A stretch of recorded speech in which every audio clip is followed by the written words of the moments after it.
కేసీఆర్ కుటుంబం అవినీతిలో కూరుకుపోయిందన్నారు మంత్రి వివేక్ వెంకటస్వామి. కాళేశ్వరంలో భారీ అవినీతి జరిగిందని, అందుకు కాళేశ్వరం కూలేశ్వరంగా మారిపోయిందని ఆగ్రహం వ్యక్తం చేశారు.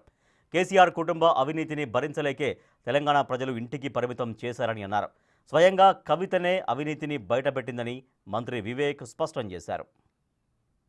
అంటే ఎందుకు భయపడుతున్నారు, ఎందుకు ఫ్రస్ట్రేషన్ లో ఉన్నారు? ప్రజలు మీకు ఇంట్లో కూర్చోమని తీర్మానం ఇచ్చింది. ఇంట్లో కూర్చోండి అని. ఇప్పుడు కాళేశ్వరం ప్రాజెక్టు మీ హయాంలో కట్టిండ్రు, మీ హయాంలో కమిషన్లు అన్ని దోచుకున్నారు. అందరు కూడా సెంట్రల్ వాటర్ కమిషన్ కూడా అన్నది, అరే మీరు నీళ్లు తుమ్మిడి అట్టలా లేకుంటే కాళేశ్వరంలో ఎట్లా ఉంటాయి నీళ్లు? నిజంగా అర్థం కాని సమస్యలు వారు మాట్లాడుతున్నారు. నేను మొన్న కూడా మేము రేవంత్ రెడ్డి గారు ఏదైతే ప్రాణహిత చెవెల స్కీమ్ లో డ్రింకింగ్ వాటర్ సప్లై సిటీ కోసము 20 టీఎంసీ నీళ్లు ఆ రోజుల్లోనే కేటాయించడం జరిగింది. 11,000 కోట్ల రూపాయలు ఖర్చు పెట్టిరు కూడా. ఇంకా 24,000 కోట్లు ఖర్చు పెడితే ఈ ప్రాజెక్ట్స్ అన్ని కూడా పూర్తిగా అయ్యేది. కానీ కేవలం కమిషన్లు దోచుకోనికే కాళేశ్వరం ప్రాజెక్ట్ పెట్టడం జరిగింది.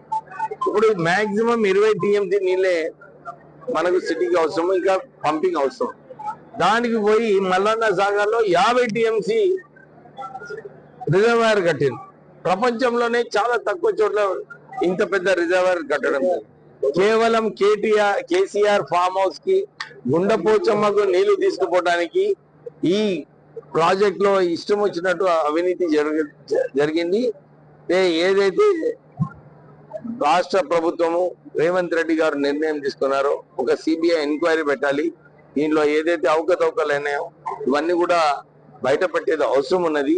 వాళ్ళు భయపడేది అవసరం లేదు ఏం చేయకుంటే. కానీ అందరికి తెలుసు, లక్షలాది కోట్ల రూపాయలు కల్వకుంట్ల కుటుంబం సంపాదించిందని వాళ్ళ సొంత చెల్లెలే చెప్తున్నది.